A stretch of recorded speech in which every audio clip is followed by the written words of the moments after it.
Olá pessoal, vamos para a nossa segunda aula de matemática e prestem bastante atenção. Nessa aula nós vamos começar a utilizar o módulo 2. Eu expliquei para vocês como que funciona o uso dos módulos, certo? O problema dos módulos é que a contagem das páginas começa do começo, certo? Então, toda vez que eu tenho que me referir a uma página de uma apostila, no caso de vocês, a gente tem que falar em qual módulo está e qual é a página, certo? Então, a partir de agora, nós estamos trabalhando no módulo 2 e nós vamos iniciar o nosso estudo na página 4, beleza? Outra coisa que eu estou querendo preparar para nós é tentar fazer um sistema de interação, ok? E esse sistema de interação vai funcionar da seguinte forma: a gente vai discutir os exercícios de uma forma bem utilizando um grupo, certo? O grupo das tarefas, e vai funcionar da seguinte forma: toda vez que eu ver um exercício aqui na apostila que eu achar interessante que vocês façam imediatamente, que seria aquele exercício que a gente resolve na sala de aula com a interação que a gente tem, eu vou pedir que vocês me enviem a resposta desse exercício no grupo da sala, certo? Vocês não me enviem essa resposta no privado, enviem no grupo, certo? E aí vocês tentam me marcar, colocam lá arroba e o meu contato lá para poder eu ver que vocês estão me mostrando a resposta, beleza? Se vocês tiverem interesse, certo? Quem achar que, não, eu estou com vergonha de errar, vocês também não precisam ter vergonha de errar, beleza? Eu estou virando youtuber aqui, nem estou com vergonha. Deixa eu fechar a porta aqui da sala. Bom, voltando aqui para onde a gente estava, então vamos começar para começar, da página 4, beleza? Aqui está meio sombreado, mas vocês estão vendo aqui que tem um táxi, certo? E é desse táxi aqui que a gente tem que conversar. Então, nas grandes cidades, sempre que alguém precisa deslocar-se, uma das opções é o uso de táxi. Os táxis trabalham com bandeiradas, que é a forma como são cobradas as corridas realizadas. O preço a pagar por sua corrida de táxi depende da distância percorrida. A tarifa é composta por duas partes, uma fixa, que é a bandeirada, e outra variável, que depende do número de quilômetros rodados. A seguir, com base nas informações anteriores e supondo que um táxi pratique o preço composto por, aí nós temos bandeirada R$ 4 mais 0,75 centavos por quilômetro, certo? Então esse é o nosso para começar.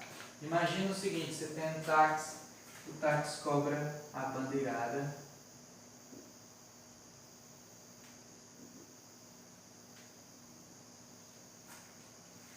de R$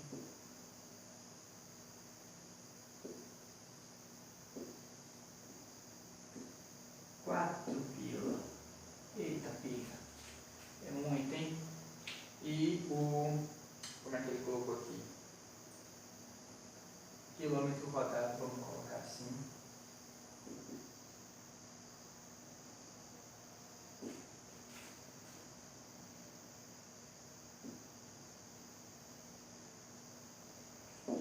Quilômetro rodado vai ser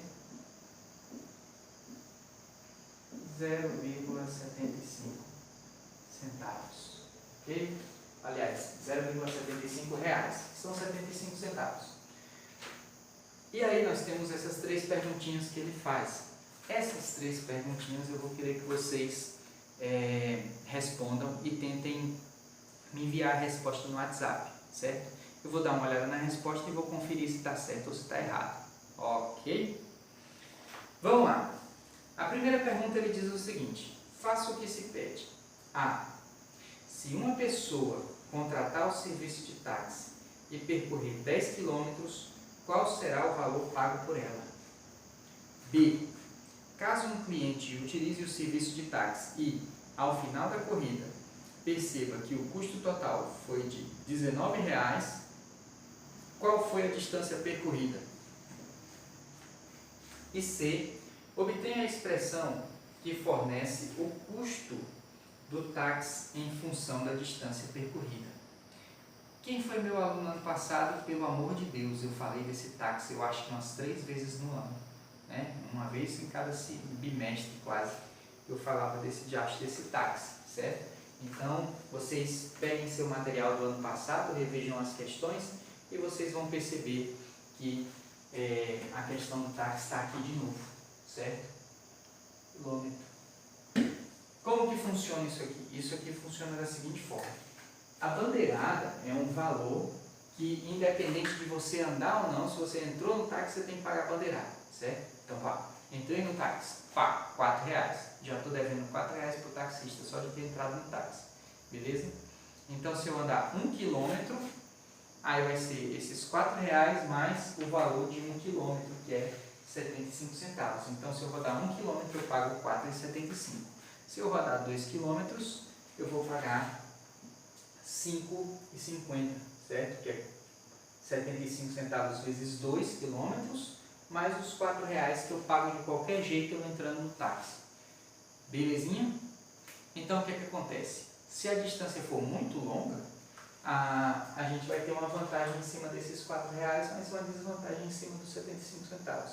Se a distância for muito curta, a gente vai ter uma vantagem em cima dos 75 centavos para cada quilômetro, mais uma desvantagem em cima dos R$4. Imagina que eu entro no táxi, andei 0 quilômetros e paguei R$4 para o taxista. Isso é muita desvantagem, né? Então, vocês entenderam o conceito da coisa? Eu quero que vocês tentem resolver essas 3 questões que estão na apostila de vocês, na página 4. Eu estou falando rápido assim porque as nossas aulas têm que ser aulas de mais ou menos meia hora no máximo. Eu não posso falar muito, senão dá ruim, certo? Então, sem mais delongas, eu quero que vocês passem para a página 5. Página 5, ok? E na página 5, vocês vão ver par ordenado. Eu vou abandonar a apostila e vou explicar do meu jeito que eu creio que seja mais rápido, certo? E vocês... Vou apagar aqui essa parte. Vocês acompanhem o meu raciocínio, certo? Tentem acompanhar o meu raciocínio. Como funciona um par ordenado? Imagina que nós temos 2 conjuntos, certo? E esses 2 conjuntos são representados por todos os números dos conjuntos dos números reais, certo? Então, todos os números dos conjuntos dos números reais. A forma mais tranquila da gente representar um conjunto A e um conjunto B, esses 2 pertencendo ao conjunto dos números reais, é a gente fazer uma reta do intervalo dos números reais, beleza? Então, eu faço aqui uma reta do intervalo dos números reais, e nessa reta aqui eu contenho todos os números reais, assim como nessa reta aqui também, beleza? E eu quero estabelecer uma relação entre um número dessa reta com outro número dessa reta. Ou seja, se acontece esse número aqui, esse número está relacionado a esse. E aí a gente vai ter uma relação entre esses 2 números, beleza? Só que, ao invés de eu colocar essas 2 retas assim paralelas, tal qual elas estão, a gente vai cruzar essas retas igual como se fosse um golpe do Ultraman, certo? Então, volta aqui. Eu vou colocar a minha reta A, vou colocar mais para cima. A minha reta A, eu vou manter ela na horizontal. Olha como eu sou fera fazendo reta. Vou manter minha reta A na horizontal, essa aqui é a minha reta A. E dentro dessa reta A eu tenho todos os números reais, certo? Isso aqui é infinito lá para trás e é infinito lá para frente também, certo? Para lá negativo e para lá positivo. Só que eu vou determinar o seguinte, eu vou determinar que aqui é o 0, certo? Esse aqui é o valor 0. Ele fica bem aqui no meio. E agora eu vou pegar essa minha reta B, vou botar ela em pé e jogar aqui em cima, beleza? e eu creio que isso não vai ser muita novidade para vocês que estudaram no nono ano. Vocês viram isso já? Então eu vou colocar B em pé aqui para nós. Olha só. Gosta para vocês. Agora, ó. Tadã! Aqui é a nossa reta B, com todos os números que estão contidos em B. E olha só, eu cruzei essas duas retas exatamente nesse ponto central aqui. E esse ponto central aqui é o 0 para o A e é o 0 para o B também, certo? Tudo que vai para cima, para B é positivo. Tudo que vai para baixo, para B é negativo. Tudo que vai para lá, para A é positivo. Tudo que vem para cá, para A é negativo, certo? Então, lembra daquela relação que eu falei entre dois números quaisquer de A e B? Eu vou pegar esse número A aqui e eu vou chamar ele de A minúsculo, certo? Azinho. Meu Azinho fica aqui, nessa posição, certo? Eu vou ter também um número Bzinho, um número qualquer Bzinho, fica aqui nessa posição. Então, se Bzinho fica aqui e Azinho fica aqui, certo? Eu posso estabelecer uma relação entre eles, traçando aqui uma paralela, uma linha auxiliar, certo? E se eu traçar uma paralela ao eixo do Azinho aqui, do Azão. Se eu puxar aqui nessa aqui também, olha o Alzheimer, foi para cá. Fechou. Olha só isso aqui. Eu tenho um ponto nesse espaço. E esse espaço aqui ele é infinito. Porque se eu tenho um infinito para lá e um infinito para cá, então eu tenho um espaço, certo? Professor, não estou entendendo essas retas. Lembrem do que a gente estudou no módulo passado. Então você volta algumas páginas para trás, vocês vão ver aquelas retas dos intervalos dos números reais. São aquelas mesmas retas. Eu tenho todos os números aqui dentro. Eu posso pegar intervalos de números aqui dentro. Só que agora tem uma deitada e um em pé, ok? E esse cara aqui eu vou chamar aqui o seguinte, eu vou chamar ele de o ponto, ele é um ponto, certo? E esse ponto ele existe na posição A, B, certo? Como é que funciona isso? Funciona como um jogo de batalha naval. Vocês já jogaram batalha naval? Quem não jogou batalha naval, eu desafio vocês a jogar uma partida de batalha naval. A gente pode fazer isso pelas nossas aulas mesmo. Eu vou construir um joguinho de batalha naval aqui, vocês constroem aí, e aí a gente joga eu contra vocês, certo? Quem derrubar os navios primeiro ganha, e se vocês ganharem de mim, vocês vão ganhar meus parabéns. Mas vamos voltar para cá. Então, eu tenho uma posição A e uma posição B. Uma coisa vai ser importante, a gente tem que estabelecer as regras do jogo. O jogo não pode ser de qualquer jeito, certo? E a regra principal é, esse cara que está deitado aqui vai ser o primeiro valor que eu estabeleço aqui, certo? E esse cara que está em pé, que é o B, vai ser o segundo valor que eu estabeleço aqui. A primeiro, B depois, ok? Então, se eu tiver um número qualquer aqui, eu vou dando valores a esses números, certo? Então, imaginem o seguinte. Eu posso dizer que A é 1, 2, 3, 4, 5. Posso dizer que A é 5, certo? E que B é 1, 2, 3, 4. Que B é 4. Está diferente do que tem aí na apostila. Beleza? Ah, e tem um detalhe, a apostila está errada. Ó, aqui nessa parte, vocês estão vendo? Está AA. E aqui tem um A, certo? Beleza. E aí o que é que acontece? Nesse A aqui, era para ser um B, ok? E aqui era para ser AB, do jeito que está o meu aqui, beleza?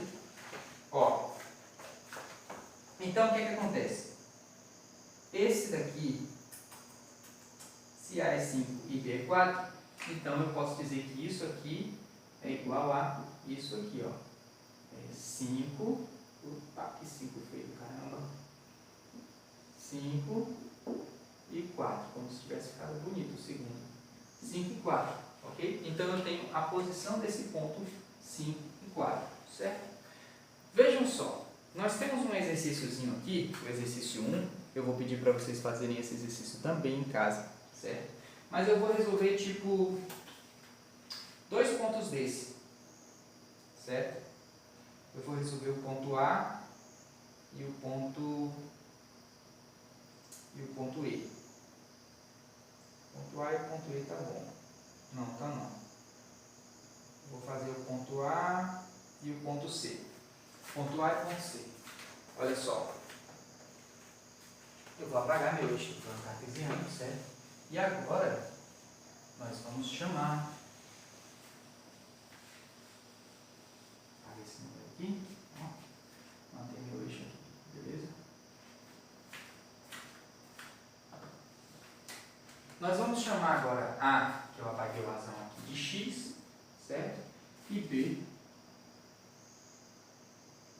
de Y. E com isso aqui vocês já estão acostumados, que eu sei, certo? Nada de novidade. Então, a ordem das coisas sempre tem que ser assim, ó. Sempre tem que ser o valor de X primeiro, o valor de Y depois. Tem que ser nessa ordem, senão vai dar errado, beleza? Olha só, o nosso ponto A,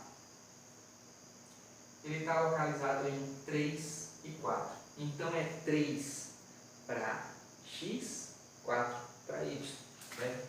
Então, vou traçar aqui, ó. Aqui eu tenho 1, 2, 3 e 4, certo? Aí, o que é que eu faço? Traço minha linha guia para cima, paralela ao eixo do Y. Pronto, acho que é suficiente. E no Y, 4. 1, 2, 3, 4. Onde está? Agora eu traço uma paralela ao eixo do X. Esse aqui de baixo, ó, paralela. Ó, se cruzaram. Posso apagar esse aqui, viu? Esse traçado aqui vocês fazem de levinho, porque é importante ficar fácil de ser apagado. Então aqui nós temos o ponto A desse exercício 1 da página 5, ok? Beleza. Quais são as coordenadas do ponto A? Elas estão aqui, são 3 para X, certo? 3 aqui. E 4 para Y. Ó, 4 para Y. Bonitinho, né? Vamos fazer o ponto C? Eu estou pulando para o ponto C, beleza? Vocês fazem aí o ponto B, o ponto D e os outros assim por diante.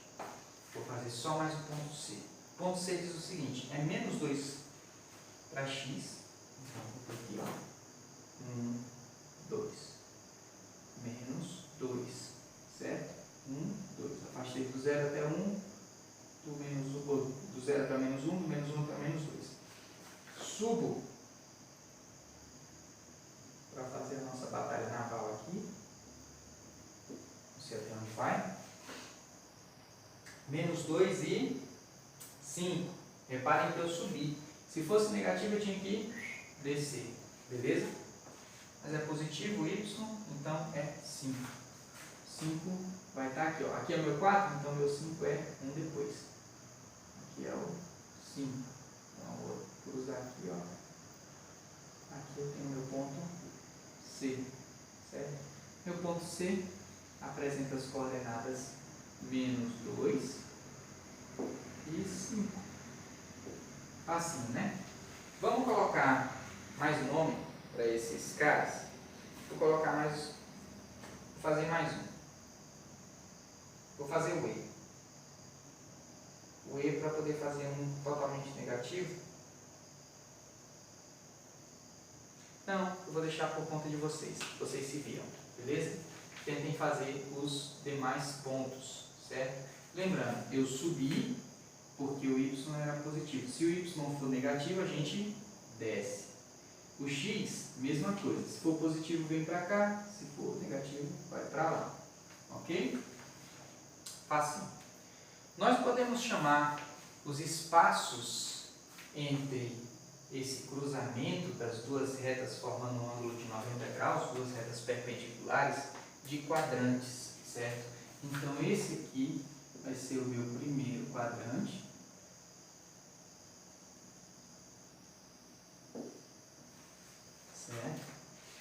primeiro quadrante ele tem uma característica especial.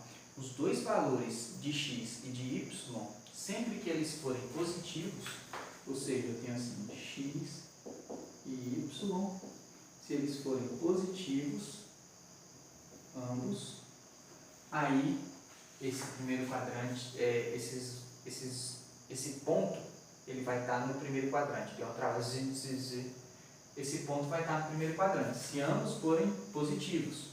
Aí nós temos aqui o segundo quadrante. O segundo que é esse espaço aqui, ó, beleza? Qual é o ponto dele? O ponto dele é aqui, x, y, vejam só, aqui o x está negativo, mas o y está positivo. Então, x negativo, y positivo, segundo quadrante, beleza? Temos também esse espaço aqui de baixo, ó. Passei para baixo dessa linha. Primeiro eu passei pelo y, agora eu passei pelo x. Agora eu estou no terceiro quadrante. No terceiro quadrante eu tenho x e y, dois valores, certo? E o que acontece aqui? O x para trás é negativo e o y para baixo também é negativo. Então aqui a gente tem o seguinte, quando ambos os valores de x e y são negativos, o ponto está no terceiro quadrante. É só olhar para o sinal dos números, é facinho. Vamos lá para o quarto quadrante, esse é o último, aqui de baixo, fica abaixo do primeiro e à frente do terceiro. Quarto que nós vamos ter, olha só, x e y, e os valores eles vão ser, vejam só, para x está positivo, repare que eu sempre procuro falar de x primeiro, depois de y. Para x está positivo, para y está negativo. Então, positivo para x, negativo para y, certo? Vamos às características desses sinais dos quadrantes. Quando os dois sinais são positivos, está no primeiro quadrante. Quando os dois sinais são negativos, está no terceiro quadrante. Os ímpares têm sinais iguais. Curioso, né? E os pares, eles têm sinais opostos. No segundo quadrante eu tenho x negativo e y positivo. No quarto quadrante eu tenho x positivo e y negativo. Inverte. Belezinha? Facinho de lembrar, né? E com isso vocês conseguem responder essa questão aqui, que eu estou botando o dedo no meio para vocês não verem a resposta. É a questão 2 da página 5, certo? Na questão 2 da página 5, vocês vão ter que indicar quais os quadrantes pertencem em cada um dos pontos a seguir, certo? Tá fácil, tá muito fácil. A seguir, nós temos um assunto que ele vai ser um pouquinho mais complicado, beleza? Para poder eu falar sobre esse assunto, eu preciso que vocês me deem uma confirmada lá no grupo, dizendo que entenderam isso aqui. Pelo amor de Deus, esse aqui é muito fácil, vocês vão dar conta, beleza? Eu vou encerrar a aula aqui, certo? Para que vocês façam esse exercício do táxi, esse exercício dos pontos, vocês vão marcar os pontos em cima desse plano cartesiano, certo? Então o nome desse cara aqui é plano cartesiano, ok? E no nosso plano cartesiano vocês vão marcar os pontos e indicar os quadrantes, certo? As questões do táxi, A1 e A2, beleza? Então, até a próxima aula, galera. Valeu!